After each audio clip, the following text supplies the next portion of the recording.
नमस्कार दोस्तों, स्वागत है आपका आज के मुख्य समाचार में, जिसमें सबसे पहली और बड़ी खबर में आपको बताएंगे कि बीजेपी को समाजवादी पार्टी ने दिए और कई झटके। विधायक समेत 2 नेताओं ने बदल ली अपनी पार्टी। दूसरी बड़ी खबर में जिक्र होगा कि पश्चिम उत्तर प्रदेश में किसका बजेगा डंका। बीजेपी और समाजवादी पार्टी में कांटे की टक्कर के आसार, चौंका रहे हैं सर्वे के आंकड़े। तीसरी बड़ी खबर में आपको बताएंगे कि भाजपा को कैसे पता चला कि चुनाव डिजिटल होगा, चुनाव आयोग से शिकायत करेंगे अखिलेश यादव। चौथी बड़ी खबर में जिक्र होगा कि कांग्रेस ने पहले चरण के लिए जारी की स्टार प्रचारकों की सूची और लिस्ट में पूर्व पीएम व सोनिया गांधी का भी नाम शामिल। और पांचवी बड़ी खबर में जिक्र होगा कि भारत में कोरोना के नए मामले में एक हफ्ते के भीतर 150% का इजाफा, WHO का बयान। दोस्तों, हर एक खबर की गहराई में आपको ले जाएंगे, लेकिन उससे पहले अगर आपको भी ऐसा लगता है कि पांचों राज्यों के चुनाव में भाजपा को नुकसान होना तय है और सबसे बड़ा नुकसान उत्तर प्रदेश में होगा, तो वीडियो को लाइक करके समर्थन दर्ज कराना मत भूलिएगा। दोस्तों, 3000 वीडियो के लाइक टारगेट को पूरा जरूर कराइए और साथ ही साथ अगर चैनल पर नए हैं तो लाल बटन को दबा के चैनल को फ्री में सब्सक्राइब कीजिए और घंटी बजाकर कमेंट में लिखिए जय हिंद। दोस्तों, सबसे पहली और बड़ी खबर की तरफ। बीजेपी को समाजवादी पार्टी ने दिए कई झटके। विधायक समेत 2 नेताओं ने बदल ली अपनी पार्टी। जहां दोस्तों, भारतीय जनता पार्टी को समाजवादी पार्टी ने 2 और झटके दिए हैं। फतेहाबाद से बीजेपी के विधायक समेत 2 नेताओं ने चुनाव से ठीक पहले पार्टी बदलते हुए समाजवादी पार्टी का दामन थाम लिया है। दोनों ही नेताओं को समाजवादी पार्टी अध्यक्ष ने पार्टी में स्वागत किया है। फतेहाबाद से बीजेपी विधायक जितेंद्र वर्मा ने पार्टी छोड़ दी है और उन्होंने अखिलेश यादव से मुलाकात के बाद समाजवादी पार्टी की सदस्यता ले ली है। इनाम के तौर पर उन्हें पार्टी में शामिल होते ही आगरा का जिला अध्यक्ष बनाया गया है। समाजवादी पार्टी ने ट्वीट किया कि बीजेपी में निरंतर जारी है निषाद समाज का तिरस्कार, जिसके चलते वंचित वर्ग के नेता लगातार भाजपा छोड़ रहे हैं।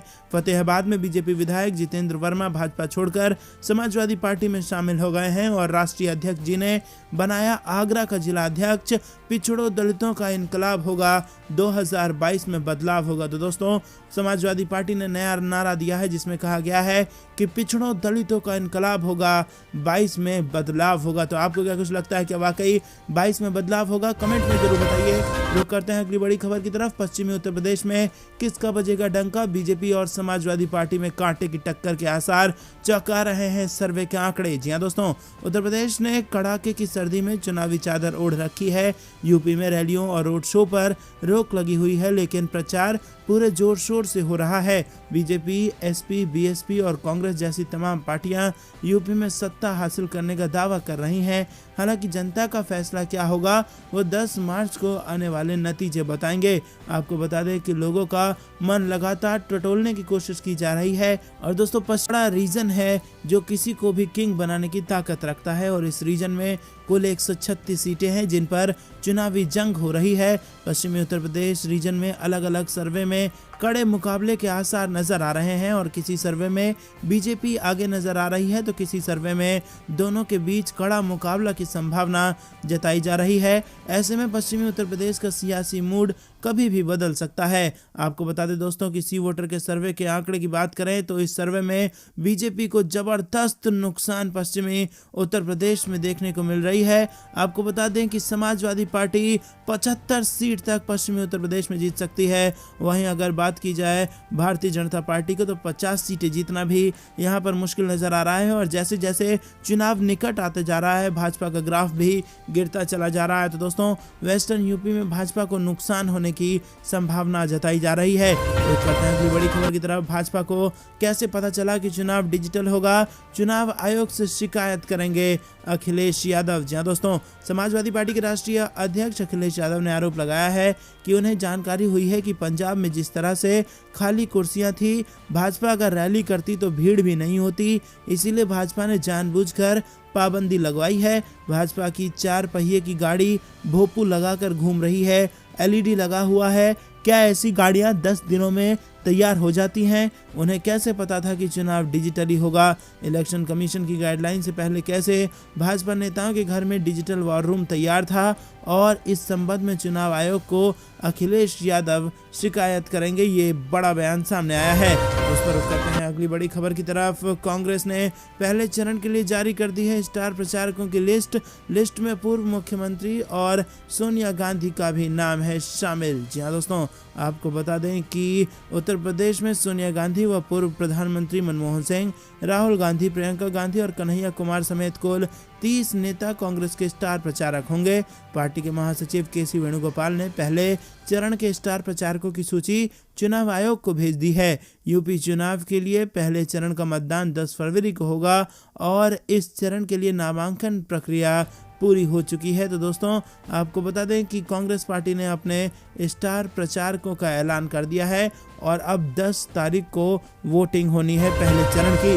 रुक करते हैं अगली बड़ी खबर की तरफ। भारत में कोरोना के नए मामले में एक हफ्ते के भीतर 150% का इजाफा। जी हाँ दोस्तों, विश्व स्वास्थ्य संगठन यानी कि WHO ने कहा कि दक्षिण पूर्व एशिया में भारत में कोरोना के मामले में सर्वाधिक वृद्धि भारत में हुई है।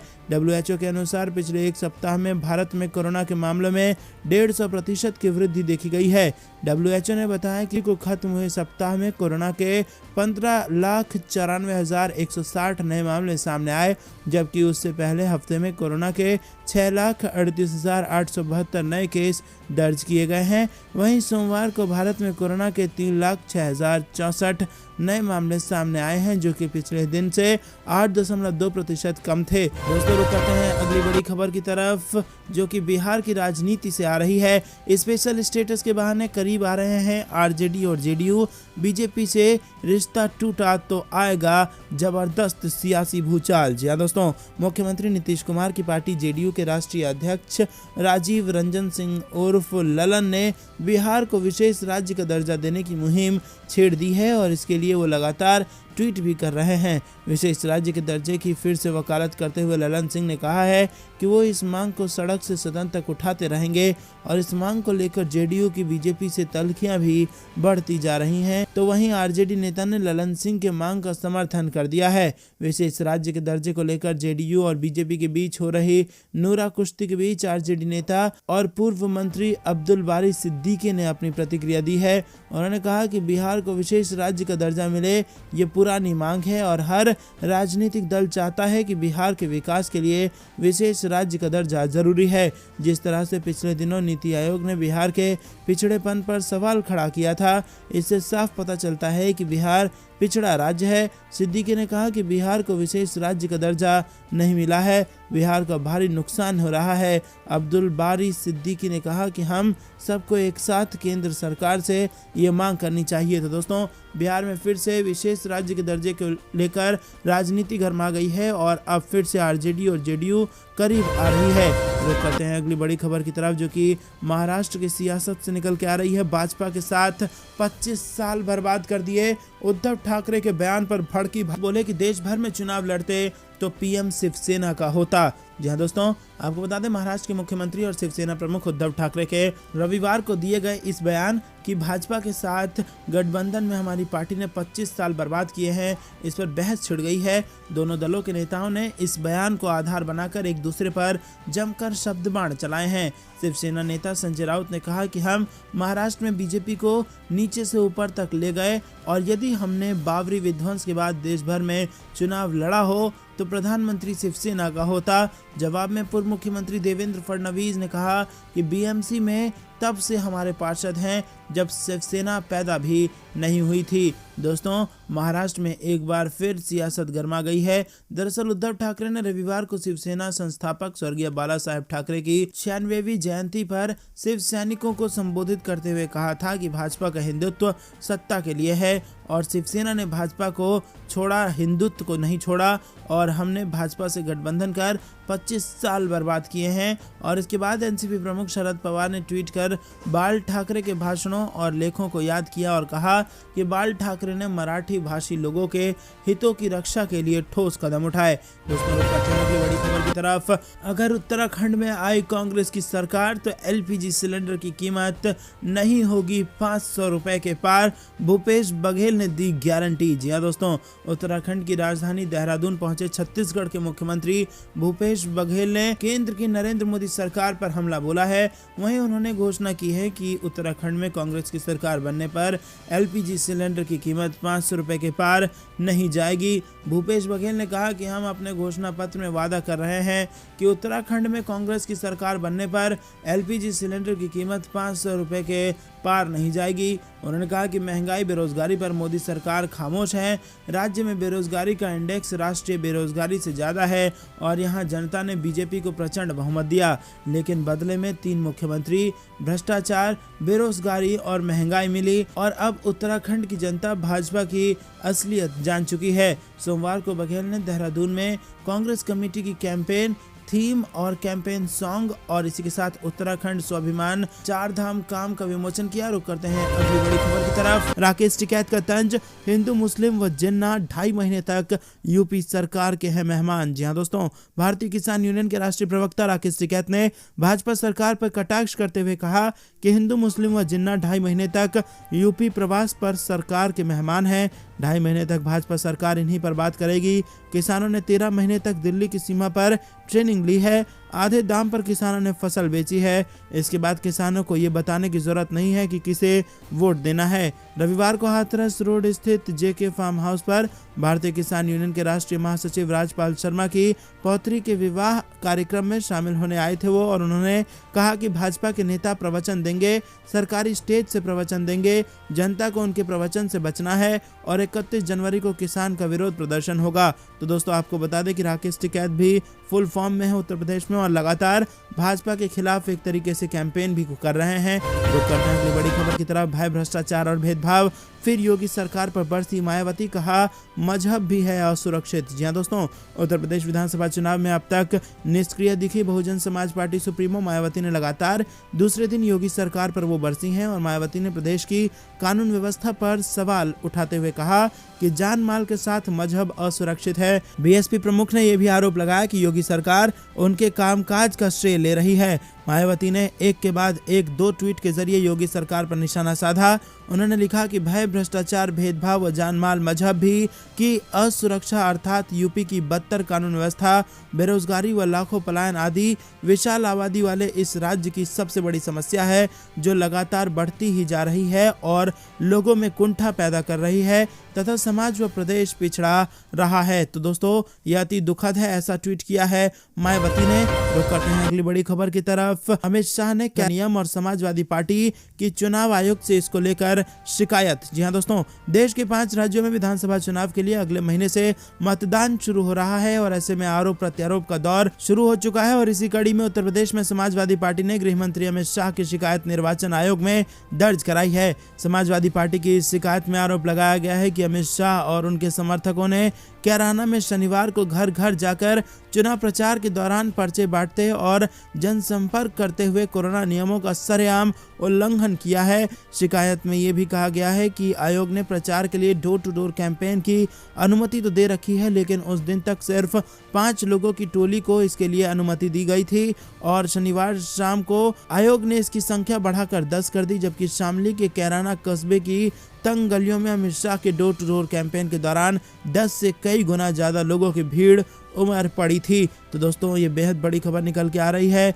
इसी को लेकर समाजवादी पार्टी ने चुनाव आयोग को शिकायती पत्र में बीजेपी और अमित शाह के खिलाफ शीघ्र, सख्त और समुचित कार्रवाई करने की मांग उठा ली है। दोस्तों रुक करते हैं अगली बड़ी खबर की तरफ। जनता की उम्मीदें समाजवादी पार्टी सरकार बनने पर ही हो सकेंगी पूरा, अखिलेश यादव ने किया बड़ा ऐलान। जी हां दोस्तों, समाजवादी पार्टी के राष्ट्रीय अध्यक्ष अखिलेश यादव ने कहा कि आज प्रदेश की जनता बदलाव चाहती है, वो भाजपा को हटाने के लिए संकल्पित है और जनता को भरोसा है कि समाजवादी पार्टी ही एकमात्र विकल्प है और जनता की आशाएं आकांक्षाएं समाजवादी सरकार बनने पर ही पूरी हो सकेंगी। समाजवादी सरकार की पिछली उपलब्धियां गवाह हैं कि समाजवादी जो कहते हैं वही करते हैं और जो करते हैं वही कहते हैं। समाजवादी पार्टी अध्यक्ष अखिलेश यादव ने रविवार को जारी बयान में कहा कि समाजवादी पार्टी और भाजपा में बुनियादी फर्क यह है कि समाजवादी नकारात्मक राजनीति नहीं करती है और जबकि भाजपा सिर्फ नफरत फैलाती है। समाजवादी प्रगतिशील सोच की पार्टी है जबकि भाजपा के पास विकास का कोई विजन नहीं है। समाजवादी सरकार के समय जो निर्माण कार्य हुए, बुनियादी ढांचे का विस्तार हुआ, उसके आगे भाजपा सरकार ने एक ईंट भी नहीं रखी है। दोस्तों रुक करते हैं अगली बड़ी खबर की तरफ। चंद्रशेखर आजाद का बड़ा ऐलान, अखिलेश यादव के खिलाफ नहीं उतारेंगे कोई प्रत्याशी और बताया इसका बड़ा कारण। जी हां दोस्तों, आपको बता दें कि मुख्यमंत्री योगी के खिलाफ खुद गोरखपुर से मैदान में उतरने की घोषणा कर चुके आजाद समाज पार्टी के मुखिया चंद्रशेखर आजाद ने रविवार को बड़ी घोषणा की है। चंद्रशेखर ने कहा कि वो अखिलेश यादव के खिलाफ प्रत्याशी नहीं उतारेंगे। उन्होंने कहा कि वो अखिलेश यादव का बहुत सम्मान करते हैं और चाहते हैं कि वो सदन में जाएं। मायावती को लेकर भी चंद्रशेखर ने इसी तरह की बातें कही हैं। उन्होंने रविवार को लखनऊ में 35 दलों को मिलाकर सामाजिक परिवर्तन मोर्चा बनाया है और उन्होंने कहा 3 विधानसभा सीटों पर उम्मीदवार उतारेगा और ये मोर्चा 2022 नहीं 2024 में भी साथ चुनाव लड़ेगा। आपको बता दें कि आजाद ने प्रदेश पार्टी कार्यालय में रविवार को पत्रकारों से बातचीत में कहा कि बहुत लोगों ने मुझे नकारा है और अब मैं बैसाखी के जरिए नहीं बल्कि खुद आगे बढ़ूंगा और अब बड़े लोगों से गठबंधन नहीं करेंगे। उन्होंने समुद्र में नहीं कूदना और नदी बनकर अब खुद बड़ा होना है, ऐसी बात उन्होंने कही है। दोस्तों रुक करते हैं अगली बड़ी खबर की तरफ। उत्तर भारत में जारी रहेगा कोहरे और ठंड का सितम। दिल्ली में बारिश ने तोड़ा 122 साल का रिकॉर्ड, जिसके बाद IMD ने जताया बड़ा अनुमान। जी हां दोस्तों, आपको बता दें कि पहाड़ी राज्यों में लगातार बर्फबारी से मैदानी इलाकों में कड़ाके की ठंड पड़ रही है। खासतौर पर दिल्ली NCR के लोगों को सर्दी और कोहरे का डबल अटैक झेलना पड़ रहा है। पिछले कुछ दिनों से हो रही बारिश ने ठिठुरन और ज्यादा बढ़ा दी है और कोहरे के कारण सूर्य देवता के दर्शन भी दुर्लभ हो गए हैं। इसी बीच मौसम विभाग ने अनुमान जताया है कि अभी लोगों को ठंड से राहत नहीं मिलेगी। दोस्तों आपको बता दें कि मौसम विभाग के मुताबिक अगले 2 दिनों में पंजाब, हरियाणा, चंडीगढ़, दिल्ली, पश्चिम उत्तर प्रदेश और राजस्थान के कुछ इलाकों में घना कोहरा परेशान करेगा। वहीं 25 से 27 जनवरी तक शीतलहर का अलर्ट जारी किया गया है। मौसम विभाग ने बताया कि मध्य प्रदेश में 27 जनवरी तक घना कोहरा रहेगा और इसके अलावा राज्य में 26 जनवरी तक शीतलहर चलेगी। रुक करते हैं अगली बड़ी खबर की तरफ। पंजाब चुनाव में आम आदमी पार्टी के CM कैंडिडेट भगवंत मान पर प्रचार के दौरान कोरोना नियम के उल्लंघन का लगा आरोप, तो चुनाव आयोग ने थमाया नोटिस। जी हां दोस्तों, विधानसभा चुनावों में कोरोना वायरस महामारी के चलते चुनाव आयोग ने रैलियों और जनसभा को लेकर गाइडलाइंस जारी की है, लेकिन एक के बाद एक ऐसी खबरें आ रही हैं जहां पर चुनावी कार्यक्रमों के लिए कोविड नियमों का उल्लंघन के आरोप लग रहे हैं। और अब सोमवार को चुनाव आयोग ने पंजाब चुनावों में प्रचार के लिए नोटिस भेजा है। पंजाब के संगरूर में आम आदमी पार्टी के मुख्यमंत्री पद के उम्मीदवार भगवंत मान पर प्रचार के दम के उल्लंघन का आरोप लगा है, जिसके चलते चुनाव आयोग ने उन्हें नोटिस भेजा है। पंजाब में आम आदमी पार्टी के मुख्यमंत्री उम्मीदवार भगवंत मान मुख्यमंत्री उम्मीदवार बनने और धुरी से उम्मीदवार घोषित होने के बाद रविवार को पहली बार अपने निर्वाचन क्षेत्र धुरी पहुंचे थे और धुरी सीट संगरूर जिले में ही आता है। रुक करते हैं अगली बड़ी खबर की तरफ। केंद्रीय मंत्री संजीव बालियान के नाम से वीडियो वायरल, ब्राह्मण समाज को किया जा रहा है भ्रमित। क्या है मामला, आपको बता दें दोस्तों। केंद्रीय मंत्री डॉक्टर संजीव बालियान ने कहा है कि कुछ लोग एक वीडियो के नाम पर ब्राह्मण समाज को भ्रमित करने का कार्य कर रहे हैं। सोशल मीडिया पर यह वीडियो वायरल कर समाज को भ्रमित और उनकी छवि को धूमिल किया जा रहा है। उन्होंने कभी इस पर इस तरह की टिप्पणी नहीं की। रविवार को सोशल मीडिया पर एक वीडियो वायरल हुआ और ये वीडियो मेरठ में भाजपा की जन विश्वास यात्रा के दौरान एक चौराहे का है, जहां संजीव बालियान सहित अन्य भाजपा के नेता मंच पर दिखाई दे रहे हैं। भीड़ की आड़ में कोई व्यक्ति ब्राह्मण समाज पर टिप्पणी कर रहा है, जिसे केंद्रीय मंत्री की टिप्पणी बताकर वायरल किया गया। दोस्तों, भाजपा जिला अध्यक्ष विजय शुक्ला का कहना है कि केंद्रीय मंत्री ने कभी इस तरह का बयान नहीं दिया और न ही उनकी सोच ऐसी है। कुछ लोग बेवजह उन्हें और भाजपा को बदनाम करने की कोशिश कर रहे हैं। केंद्रीय मंत्री ने भी देर रात ट्वीट कर वायरल वीडियो का खंडन किया है। दोस्तों, रुक करते हैं अगली बड़ी खबर की तरफ। उत्तर प्रदेश के चुनाव से ठीक पहले सबसे बड़े सर्वे का नतीजा आ चुका है। बहुत बड़े ओपिनियन पोल में जो दावा किया गया है उससे भाजपा की नींद उड़ चुकी है। जी हां दोस्तों, किसान आंदोलन पश्चिमी उत्तर प्रदेश में दिखा रहा है असर, तो वहीं पूर्वांचल में ब्राह्मण भी बताया जा रहा है नाराज। और स्वामी प्रसाद मौर्य के निकलने के बाद अब दलित भी भाजपा को दे सकते हैं बड़ा झटका। दोस्तों, इस सर्वे की अगर आप माने तो अगर आज कराए गए उत्तर प्रदेश में चुनाव तो भाजपा को बड़ा नुकसान होने जा रहा है और समाजवादी की सरकार बन रही है। जी हां दोस्तों, 403 विधानसभा सीट वाले उत्तर प्रदेश में 275 सीटों के साथ समाजवादी पार्टी की सरकार बनने जा रही है। वहीं दोस्तों, भाजपा 120 सीटों पर सिमटती नजर आ रही है। जी हां दोस्तों, बेहद बड़ी खबर सर्वे में हुआ है बड़ा खुलासा। तो यहां पर आपको बता दें कि जैसे जैसे चुनाव निकट आते जा रहा है वैसे वैसे भाजपा की मुसीबतें बढ़ती जा रही हैं और जिस प्रकार से ताबड़तोड़ मंत्रियों ने समाजवादी पार्टी ज्वाइन की है भाजपा को इस्तीफा देने के बाद, उससे भी यहां पर असर देखने को मिल रहा है। और आपको बता दें दोस्तों कि किसान आंदोलन अभी भी उत्तर प्रदेश में, पश्चिमी उत्तर प्रदेश में अपना जलवा कायम रखे हुए है और किसानों में जबरदस्त नाराजगी है। और यही कारण है कि मुजफ्फरनगर में जब भाजपा विधायक वहां पर लोगों से वोट मांगने गए तो फिर उनको कहा कि विधायक जी इस बार आप जीत कर दिखाइए। लोगों ने एक तरीके से खदेड़ कर उनको वहां से भगा दिया और गाड़ी के अंदर से हाथ जोड़ते नजर आए विधायक जी। जी हाँ दोस्तों, ये स्थिति उत्तर प्रदेश में इस वक्त बनी हुई है। तो दोस्तों, क्या आपको भी ऐसा लगता है कि उत्तर प्रदेश में होने जा रहा है सत्ता परिवर्तन? हाँ या ना में अपनी राय हम तक जरूर पहुंचाइए। रुक करते हैं अगली बड़ी खबर की तरफ। योगी को चुनौती देंगे भीम आर्मी के चीफ चंद्रशेखर आजाद,